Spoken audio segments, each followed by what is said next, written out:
Famille, bonjour. J'espère que vous vous portez bien aujourd'hui. Tambla Karamoko, votre serviteur, créateur de la plateforme TAM Interconnexion. TAM Interconnexion, plateforme qui a pour objectif de mettre sur un même site les demandeurs et les pourvoyeurs d'emploi en vue de concourir à la facilitation de l'insertion des jeunes en milieu professionnel.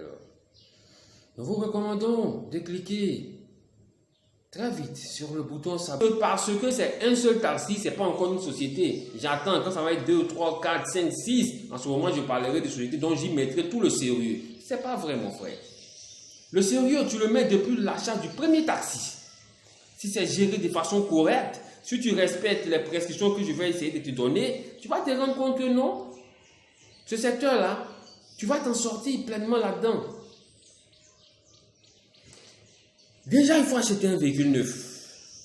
Chose que bon nombre d'entre nous ne font pas. Il faut acheter un véhicule neuf. Flambant neuf.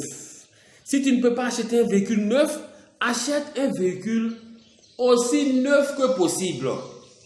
Il ne faudrait pas que ce véhicule-là ait déjà des pannes. Il ne faudrait pas qu'il y ait des gens qui ont eu à le rouler pendant des années. Il y a déjà des pannes. Les gens essayent de retaper un peu, de retoucher le véhicule et vous le vendent. Et puis vous allez dire directement que vous aussi allez faire un investissement dans le transport. Ça peut marcher, mais ce sera difficile. Alors que lorsque le véhicule est suffisamment en forme, vous allez vous rendre compte que vous pouvez rouler sur une période de 1 an. Vous n'irez au garage que pour les vidanges et autres. Voilà l'avantage. Parce que vous avez fait un investissement, vous voulez rentabiliser votre investissement. Donc, il faut mettre toutes les chances de votre côté. Donc, le véhicule en lui-même, s'il peut être neuf ou presque neuf, vous y gagnerez. Il faut choisir un véhicule qui est beaucoup utilisé dans le pays. Vous regardez une marque, vous rendez compte que cette marque-là, je la vois beaucoup. C'est ce véhicule-là que vous devez prendre pour faire votre transport. Même dans le choix du véhicule, il est d'une importance capitale, le choix du véhicule. Parce que si le véhicule est beaucoup utilisé dans le pays, vous allez vous rendre compte qu'au niveau de l'achat des pièces, ce sera facile. Les mécaniciens ayant déjà beaucoup de notions sur ce véhicule vont les réparer avec plus d'efficacité et avec plus de rapidité. Donc vous gagnez. Mais c'est des facteurs que vous trouvez comme des détails insignifiants, mais qui sont très importants. Ensuite, si vous voulez prendre, vous allez commencer avec un véhicule. Vous voulez passer à un deuxième véhicule, prenez un véhicule de la même marque, si possible. Débrouillez-vous pour prendre un véhicule de la même marque. Ça doit être dans votre ligne de conduite. Si vous voulez prendre un troisième, les 3 véhicules doivent avoir la même marque. Je vais vous expliquer pourquoi. Vous allez rouler peut-être sur 5 ans, sur 10 ans, peut-être qu'il y a certains véhicules, il y a un véhicule mais qui peut faire un accident, il y a un véhicule mais qui peut être suffisamment amoché, vous allez le garer. Et les pièces de ce véhicule-là peuvent servir à remplacer d'autres pièces qui seront défaillantes dans les autres véhicules, donc vous ne perdez pas. Mais si vous avez pris un véhicule de telle marque ici, un autre véhicule de telle marque, 3 taxis de différentes marques, mais il y a des pièces que vous ne pouvez pas utiliser pour l'autre. Alors que quand c'est de la même marque, le même véhicule, vous pouvez remplacer facilement les pièces. Là, vous gagnez. Il faut gérer les choses de façon optimale, mes frères. En ce moment-là, tu gagnes. Mais quand tu finis de faire tout ça, le personnel qui va travailler pour toi doit être un personnel sérieux. Tes chauffeurs doivent être des gens sérieux. Des gens que tu dois choisir sur la base d'un certain nombre de critères, à la suite d'un entretien. Si tu peux même venir à TAM Interconnexion pour choisir tes chauffeurs, je te le conseille. Parce que toutes les personnes qui ont eu à prendre, j'ai pris mon beau. Non, le petit frère de ma femme ne faisait rien, je lui ai dit venir rouler. Non, j'ai pris mon petit frère comme lui, il ne travaillait pas, le dérouler. Toutes ces personnes ont regretté d'avoir investi dans le transport. Parce que c'est celui-même en qui tu as le plus confiance, que tu qualifies comme ton frère, qui va être maintenant la source de tes problèmes. Et au finish, tu vas vous retrouver dans un conseil de famille où ils vont te dire, monsieur Tambla, tu sais que c'est ton petit frère, hein? Tu sais que c'est ton beau, hein? Ah, c'est pas l'argent qui a gâté la famille. Donc, il faut laisser. Tu as fini de prendre un prêt pour aller faire un investissement, ils vont venir te dire que c'est la famille. Mais pendant ce temps, tu rembourses. C'est toi qui es prélevé chaque mois.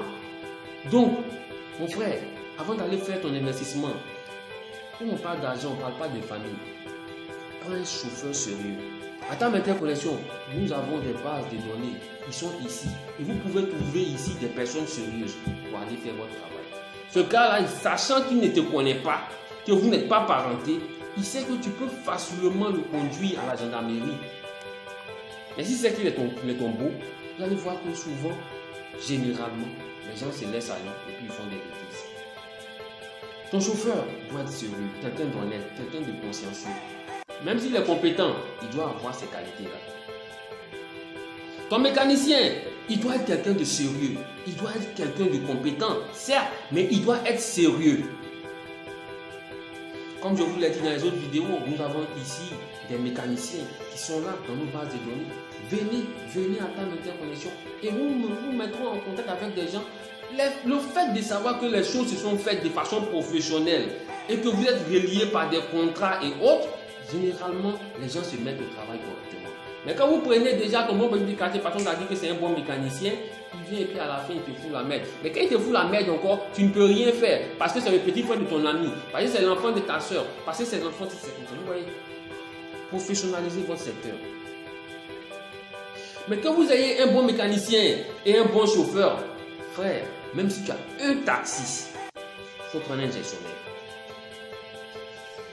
Le gestionnaire, vous vous asseyez, vous discutez, je n'ai qu'un seul taxi, et donc je peux te payer tant, et vous discutez, vous convenez d'une somme que tu vas lui payer chaque fin de mois pour qu'il gère tes taxis ou bien ton taxi. Parce que c'est un taxi qui devient demain 10. Quand vous voyez des grands transporteurs qui ont 200 taxis, ils sont partis d'abord d'un. Il va vous expliquer que j'ai pris un prêt même pour acheter le premier taxi, et c'est aujourd'hui j'ai 200. Aujourd'hui j'en ai 300. C'est la gestion que tu vas mettre dans le premier taxi qui va t'envoyer là-bas. Prenez un gestionnaire, quelqu'un qui a la disponibilité nécessaire. Il a le temps, il a des connaissances en mécanique. Parce qu'il ne faudrait pas que le chauffeur ou bien le garagiste vienne nous raconter n'importe quoi. Donc il a toutes ces petites compétences-là et il est encore sérieux pour gérer votre taxi. Parce qu'il sait que si vous passez au deuxième taxi, lui, son salaire va augmenter. Donc, il est obligé de travailler dur pour que la société puisse aller de l'avant. Donc, essayez de mettre des petits paramètres comme ça, des petites stratégies de management et de coaching pour voir que vous allez voir que ça va booster le personnel et les choses vont partir de l'avant. Les gens